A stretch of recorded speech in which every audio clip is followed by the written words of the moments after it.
Hello, DC family. Welcome to the District Sports Report. My name is Greg Henderson, the number one fan, coming at you live, giving you the best DC sports content that anybody can.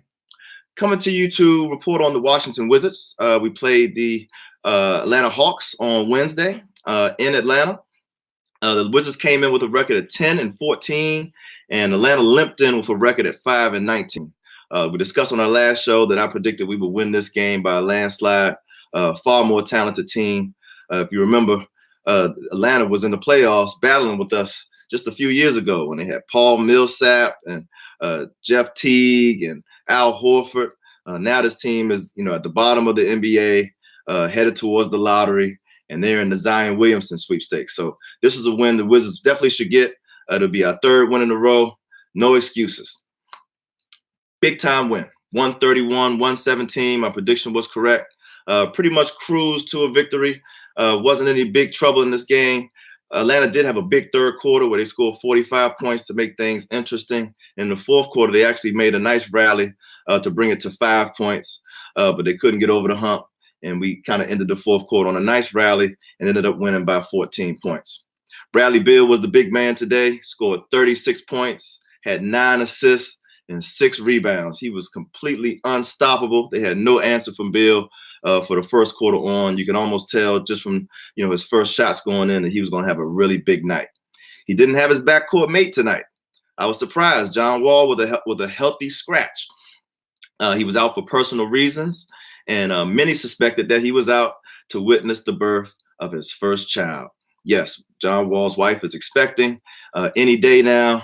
And so it was a lot of speculation as to why he was out, anticipating that was the reason. And it's been about 24 hours since the game.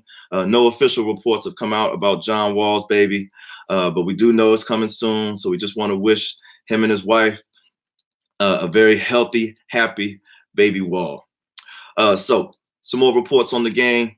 Otto Porter had a big game. He scored 20 points, had 10 rebounds. It's actually the first time that he's had 20 and 10 since last March. So big step up for Otto. He did have 6 turnovers. And if you know anything about Otto Porter, he may not be a very aggressive scorer. It may not be a lot of things, but he doesn't turn the ball over. It's very uncharacteristic of him. So having 6 turnovers, Otto, don't expect to see that. Seems like an anomaly, but let's make sure we clean that up. Big game from Kelly Oubre. 19 points off the bench. Once again, shooting well, finally coming out of his shooting slump. Over the past 2 games, Kelly Oubre has poured in 40 points off the bench. That is big time. Wave Poppy, we appreciate you. Thank you for your energy. Thanks for taking that demotion back to the bench after you were in the starting lineup for a couple games and really bringing it on the offensive and defensive end.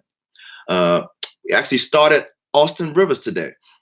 So with Wall being out, Brooks decided to go with the 3-guard lineup of Beal, Austin Rivers, and of course, Tomas Satoransky that got his second start. The 3 played well. Austin Rivers didn't have a good shooting game. He was 3 for 12. But despite a bad shooting night, he really showed up in other areas. He had 7 rebounds. He had 7 assists. He made winning plays out on the court. You love it when a player is not shooting that well, but they still make a positive contribution towards the game. Austin Rivers, you did that tonight. Markieff Morris, once again, I've been singing his praises for multiple games now. It continues. He came off the bench with a strong 12 points. Didn't get as many rebounds as I would have liked, but he played strong. He played efficient. He was 5-11 from the field, so he's shooting at a pretty good clip. Another strong performance from Markieff. We still keep getting this bench production from Otto and Markieff. That second unit, when they're coming in with a lot of confidence. And they're not only keeping leads, they are building leads. So that's big time. That's big time. Big story of the game. The number one topic that comes out of this Atlanta Hawks victory by the Washington Wizards is Tomas Satoransky. He had 14 points. He had 7 assists. He was very efficient on the offense and defensive end. Sato's bringing a lot to the table, and it's been getting noticed amongst the Wizard blogs and the critics out there. It's happening again. If you remember last year when Wall was out for 41 games, there was this big mantra that everybody eats. Marcin Gortat tweeted, great team victory. all that stuff was really eating at Wall as he was trying to heal up and get back, wondering why, people were taking shots, subtle shots at him. But the numbers don't lie. The numbers don't lie. With Sato in the lineup, the offense just looked more efficient. The ball was moving. It wasn't sticking as it does sometimes with John. And the numbers don't lie. We got 35 assists tonight, one of our best assist nights of the year. Now, granted, it's against the Atlanta Hawks, okay? We just talked about how bad this team is.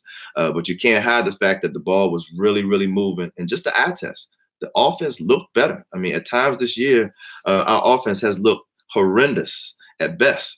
And I think it's not crazy to say that John Wall hasn't had the best start to the year that he would have liked or that the team would have liked.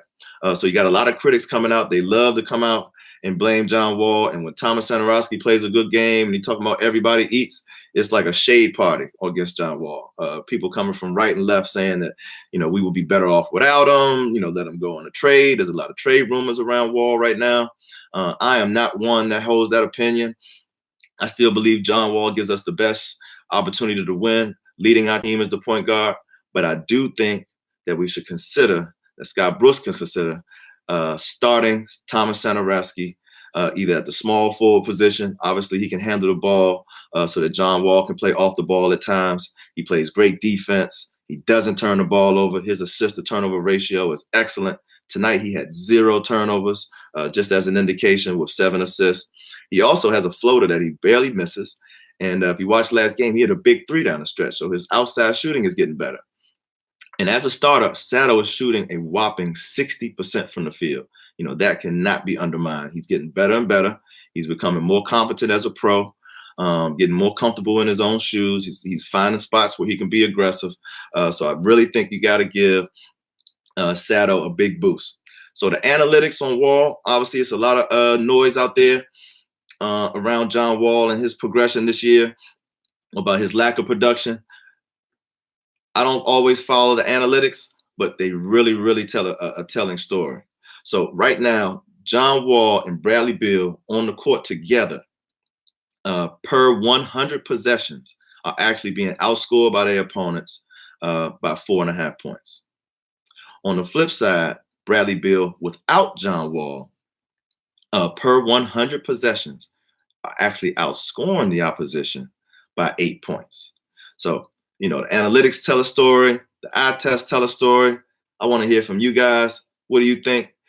Should we bench John Wall for Sato? I say that's blasphemous, but at the very least, should we start Satoransky at the small forward spot, leave Otto Porter at the 4, and of course, we got Thomas Bryant, the young boy, at the 5.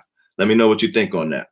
Now, before we get to the top floor breakdown, got to shout out a big opportunity coming up in the city. Who's down for some 3-on-3, right? Who wants the ball?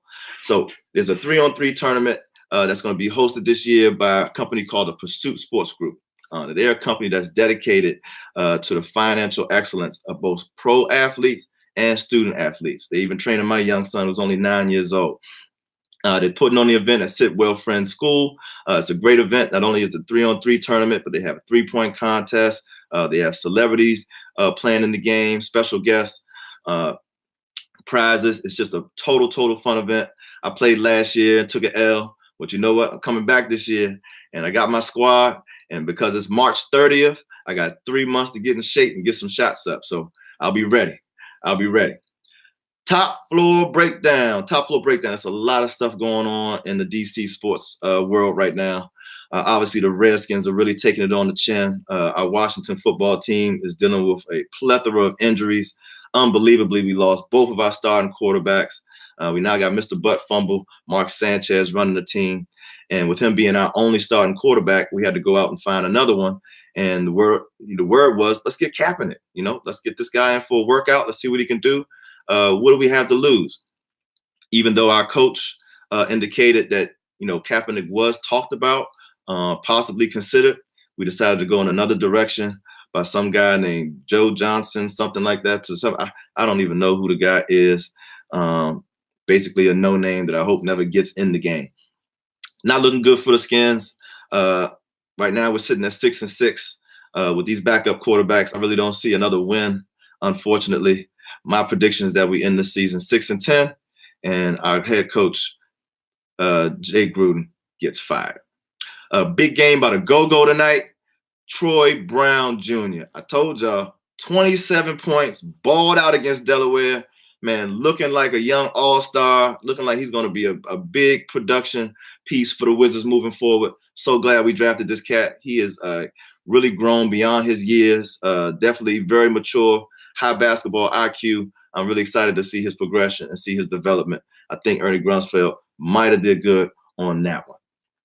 Washington Capitals got a big win today. Now the Capitals have been balling, but they did take an L to the Vegas Golden Knights, and we did take an L to the Anaheim Ducks. We were actually up by like 4-0 or 5-1. They came back and beat us. It was a terrible, terrible comeback. So they bounced back tonight, won 4-2 against Arizona. Big win for the Caps. I think they've won probably 8 out of the last 10 games. Big shout out to Tom Wilson, our enforcer. Caught some of his own medicine. Somebody hit him with a hard check, and he's got a concussion. So get back soon. You know we need you, big boy. We didn't go on that streak till you came back. All right, the Nats picked up a big free agent. Teams like the Yankees and other organizations that were trying to get this guy. He was probably the hottest pitcher out on the market, but we snagged him. Patrick Corbin, welcome to DC. He's now $140 million richer. We're happy to have you here, happy to add you to our rotation. And that doesn't mean that you don't have to come back, Bryce Harper. We still got some money for you, bro. Don't leave us, man. I just bought 2 jerseys, one for me, one for my son. The joints was expensive too, man. Don't go anywhere, man. Come back, finish the job here in DC. Please, please, Louise. Well, the next game we got is the Cleveland Cavaliers. Another bad team, another chance to keep this winning streak going and to climb back up the ladder. We're getting really close to the 8th spot. So this win will be a great way to get there. The game is on Saturday, so tune in as we get this another victory. Peace out, DC. Much love. We'll catch you next time on the DC Sports Report. Signing out.